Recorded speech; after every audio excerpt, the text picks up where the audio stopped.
Why is it that we take this class? What's so important about this class? Your answer to that is going to be a Rorschach test. What's so important about the class? Nothing.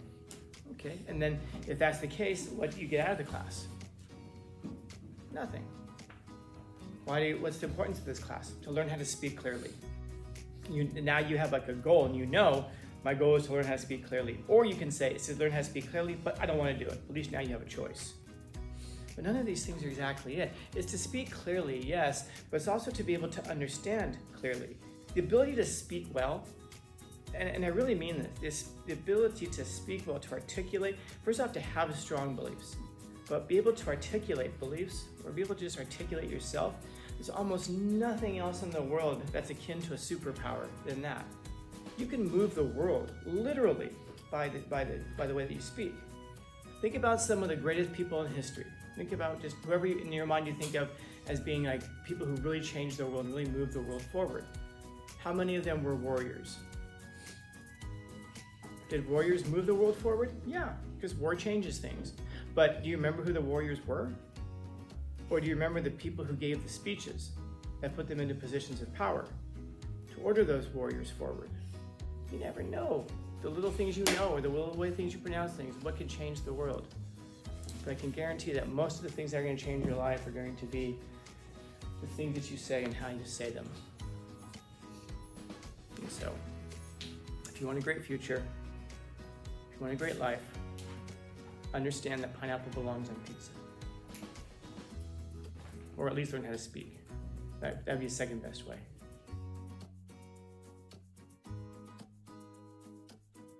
So for example, if you're seeing the world not the way that it is, but you're seeing the world the way that you are, when someone says, making America great, well, what does that word great mean?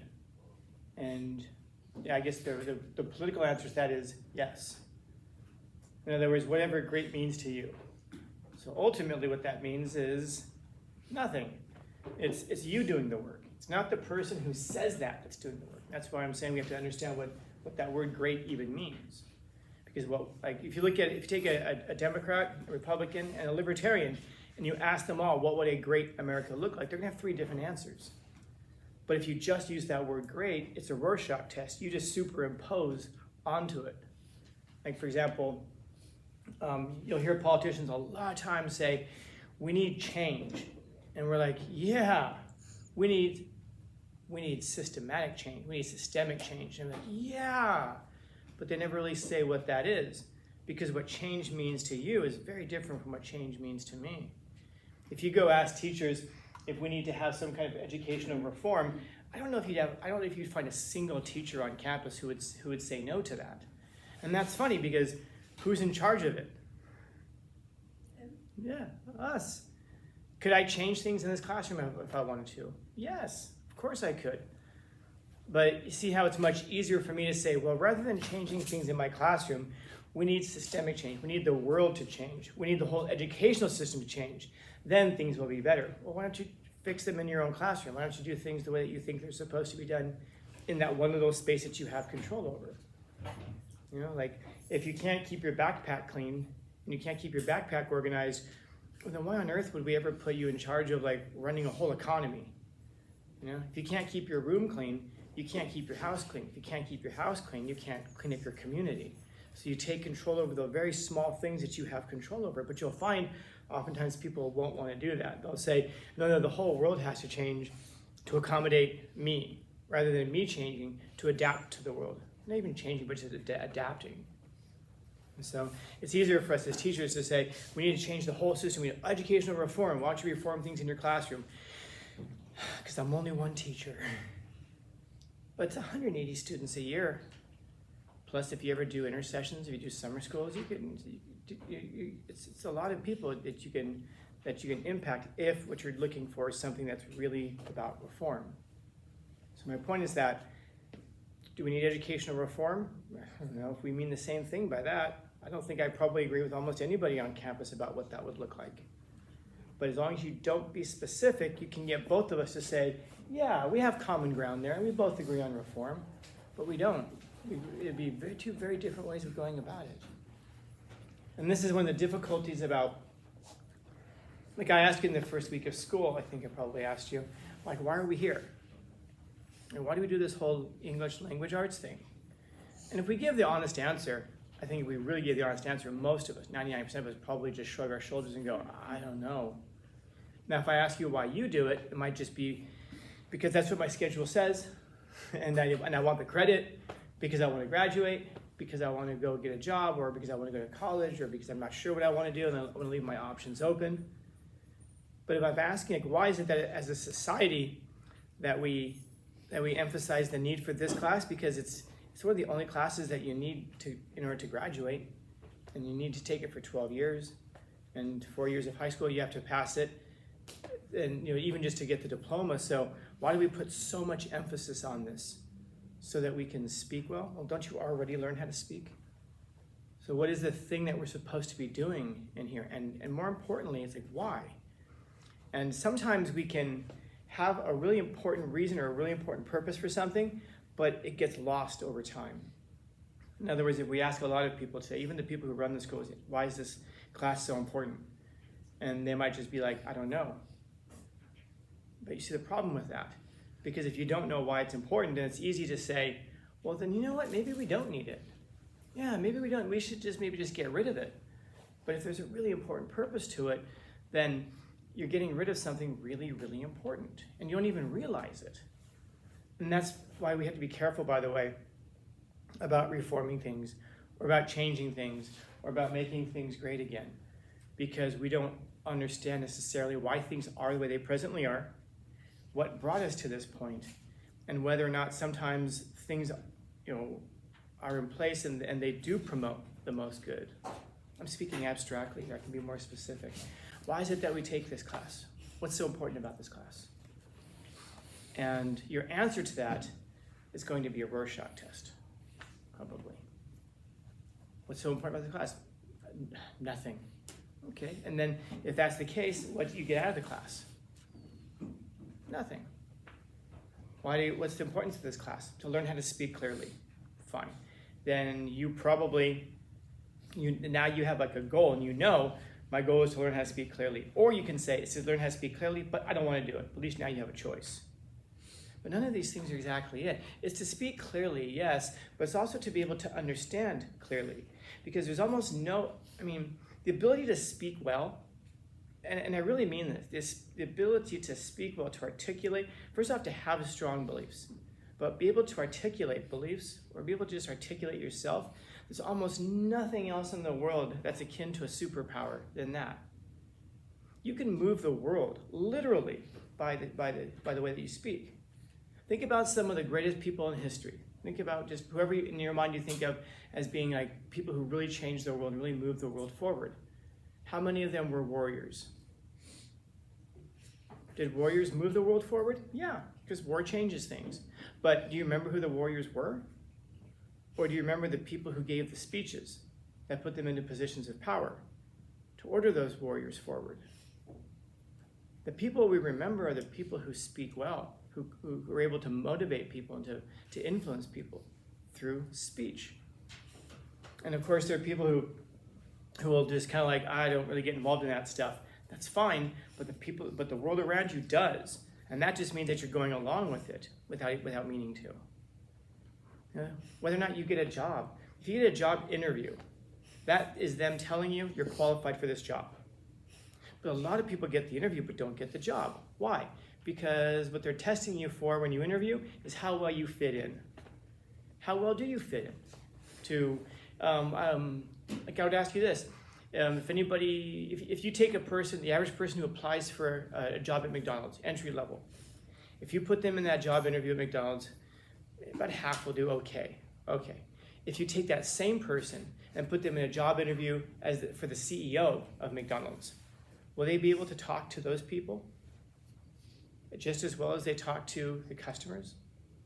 And the answer to that question is probably not. Can the CEO talk to the people in the boardroom? And can they also talk to the people in the lobby? A great one will. That's the difference. A person who's articulate can speak to people of all different levels. And whether we like it or not, whether it's fair or not, whether we think it's fair or not anyway, we're going to be judged by the words that we use and the ways in which we use them. This is why, like, for example, if you pronounce it across the street, Super China Buffet, if you call it a buffet, don't. People are laughing at you, whether you like it or not. How are you supposed to say it? Buffet. That's called a buffet. When you say buffet, the people are going to hear that and think, wow, this person is really not educated. This person is really not smart. But that's how we say it. I know, that's why we're having this conversation. You know, how you pronounce words, the ways that you say them. I could care less. I could care less. And people go, yeah, you know what that means? That means you do care. I could care less. It means you could care less than you do, so you care at least a little bit.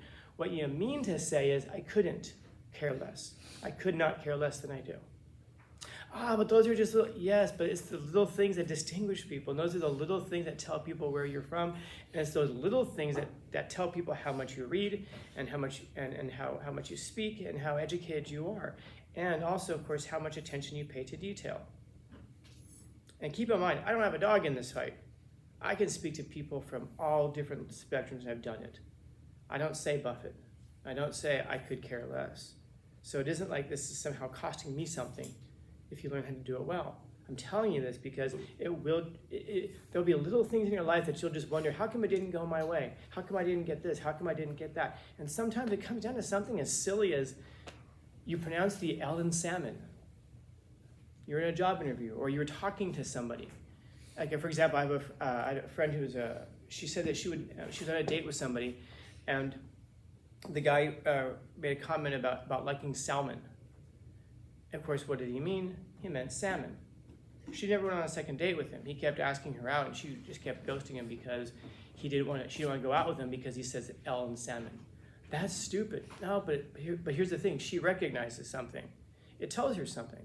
It tells her that this is a person who lives in a very small bubble of people who pronounce it that way. He never encounters the larger outside world, which means he lives in a microcosm, which means his perspectives in life are very limited. He doesn't read much. He doesn't speak much to people outside of that. And more importantly, he doesn't have attention to detail. Now, is it really shallow to want somebody who's not living in a bubble, who has access to a broader world, who reads a lot, and pays attention to detail? I don't know what else.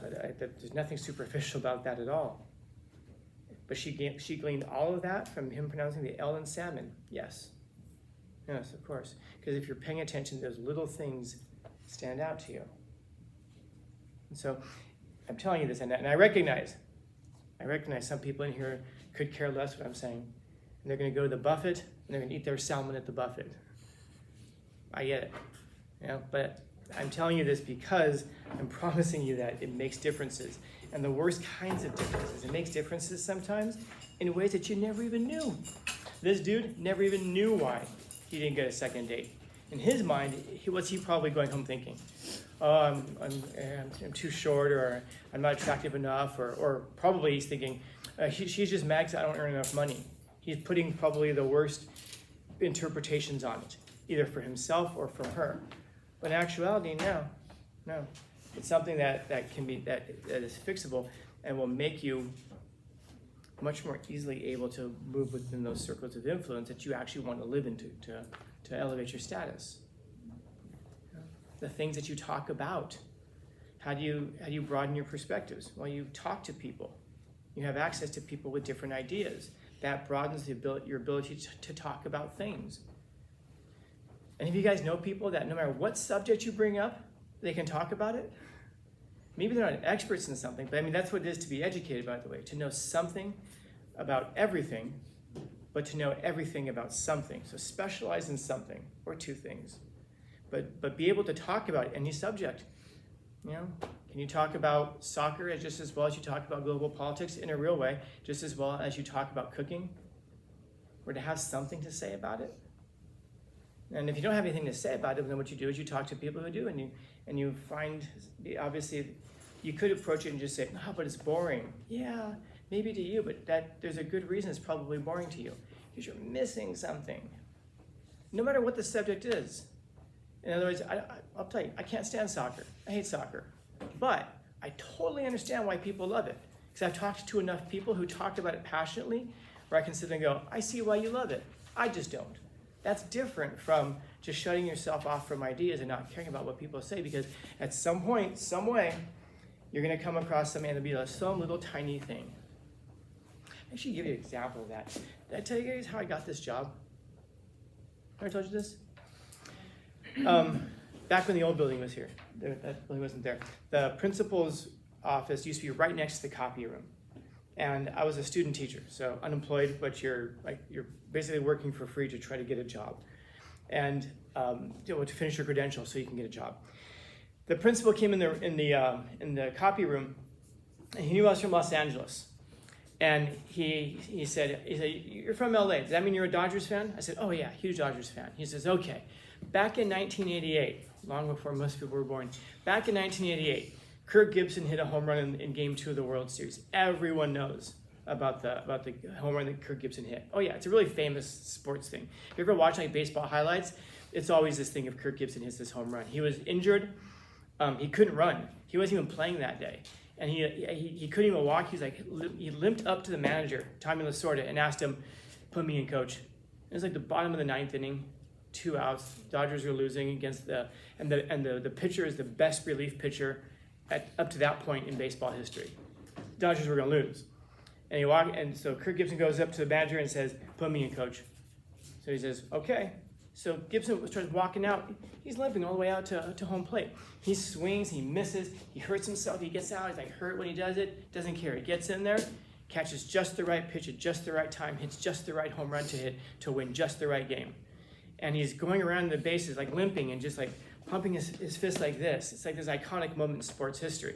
Everyone who watches baseball remembers this. Even if you hate the Dodgers, you remember this. So the principal asked me, everyone knows Kirk Gibson hit this home run. Who was standing on second base when he hit that home run? And I said, oh, Mike Davis. Mike Davis was kind of like a subpar player. He walked, he got lucky, he stole second base.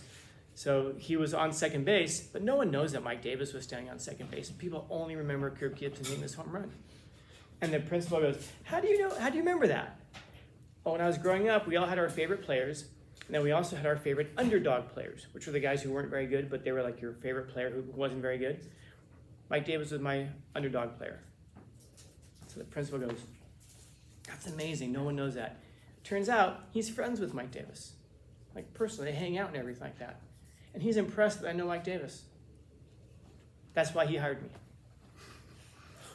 Because I knew who was standing on second base in the 1988 World Series. So your educational future, and therefore your life's future, is in the hands of a guy who's only here because he knew Mike Davis was standing on second base in the 88 World Series. When am I ever going to need to know that information? I have no idea. But I know that 8-year-old me remembers that, and some stupid piece of information that 8-year-old me had was able to get a job so many years later. You never know. The little things you know, or the way things you pronounce things, what can change the world. But I can guarantee that most of the things that are going to change your life are going to be the things that you say and how you say them. And so, if you want a great future, if you want a great life, understand that pineapple belongs on pizza. Or at least learn how to speak. That'd be a second best way. Questions, comments, concerns, complaints, criticisms, critiques? Happy Wednesday.